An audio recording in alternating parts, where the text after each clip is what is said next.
Welcome back to Elevate with Emily, where we're building a community of strengthening, uplifting ourselves as individuals and our relationships. I'm Emily Burnham, a marriage and family therapist intern. I highly support therapy. You should definitely go if you can afford it. If it's something that you're able to do, highly recommend it. Even if you don't know you need it, or if you're skeptical, give it a try. I have a testimony of therapy because we live in the world we live in our surroundings. We don't know differently. We're so used to living how we live that there are solutions, knowledge, insights that we've never heard of.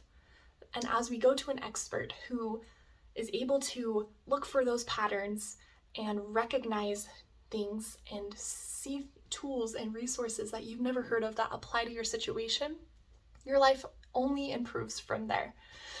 So, all done with selling therapy for today.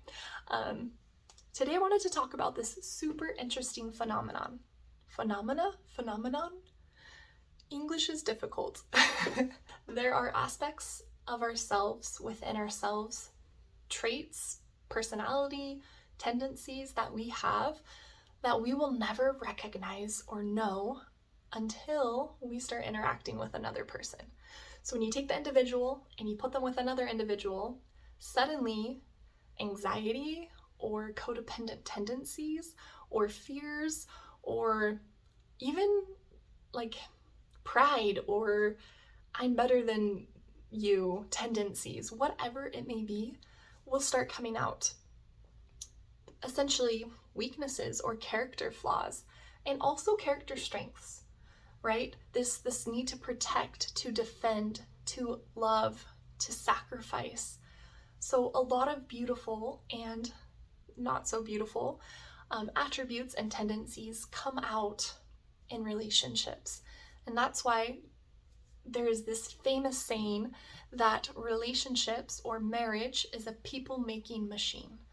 Because when you are working in a relationship, trying to become one with finances, with scheduling, with everything that is involved in joining your life with another's, so many things that you've never had to encounter or deal with as a single person suddenly overwhelms you.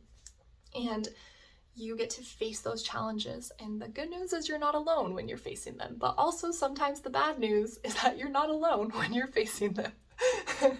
This is one of the reasons why dating is so important before getting into a serious relationship, before getting engaged or married, because dating a lot of different people can teach you a lot about yourself. If you're only with one person, then you get to see some of the strengths that come out when you're with that one person. You get to see some of the weaknesses that come out when you're with that one person, but you don't have the opportunity to really explore who you are in other types of relationships. There are some amazing resources, books about dating and about relationships that I'm going to put down in the description box of the video. I'm going to name them right now. So one is How to Get a Date Worth Keeping. Another one is Boundaries in Dating. And the third one is called Single, Dating, Engaged, and Married. These books all talk about some important things to be aware of when you are starting to date other people. One of which is, if the title didn't give it away already, Boundaries in Dating. One is boundaries. What is boundaries in relationships? What does that mean? I know what boundaries are when you hand me a coloring book, right? Those black lines that show the bounds to color within to create this beautiful picture. Like I know what that is, but what do you mean when you talk about boundaries in dating or in a relationship? Well, a simple definition of boundaries is where I begin and where you end. Or where I end and where you begin, right? So where I begin and end is me as an individual, who I am as a person. Where you begin and end as a person. We're separate. We have our individual characteristics, our individual hobbies, tastes, likes, dislikes, that are separate from each other. And yeah, we can have some similarities, but those things make me, whether or not you're present. So when you talk about boundaries in dating, it's two individuals who know who they are, who know what they like, who know what they don't like, who know what they want individually, coming together and supporting each other in those individual goals. So I'm a pretty independent person. I like to think so, at least, right? I'm studying about relationships. I'm studying about personal growth. I'm passionate about personal growth. I welcome feedback. How can I improve? How can I be better? I believe in change. I believe people can change overnight. That being said, no matter how independent that I believed and thought I was, as soon as I started dating a guy, I really liked him, and so we started dating, and I started noticing a lot of codependent tendencies coming out.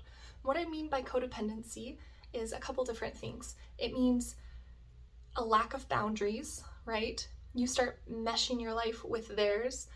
You start dropping everything on your schedule to accommodate them in their schedule. Or you sacrifice things that you don't need to sacrifice, but you're like, oh, I'll do it so that I can spend more time with you. Or things aren't as fun to go to if they're not there, right? Like, oh, I'm only gonna go to this thing if you're gonna go. If you're not going, like, what's the point? I might as well not go, right? So you lose that sense of individuality. Your purpose as an individual starts to become dependent on them, and you start seeking their validation, their opinions, and you start valuing those as being more important than your own. And as you do that, you're losing your sense of individuality. You're losing your individual purpose, who you are separate from that person. And it suddenly becomes, I'm okay only if you're okay. Or if you're not okay, I can't be okay, because we are just enmeshed. And that's honestly not healthy, because that's a lot of pressure for them, right? You're basically giving them control of your emotions, of your time, of everything. And you're saying, here, you have control of it. You dictate my mood, you dictate what we do. And that's just a lot of pressure. They're already having to deal with themselves and their emotions and their time management. Taking care of one person is hard enough, right? And so you're essentially becoming this dependent person that they're having to care for, and it's a lot for them.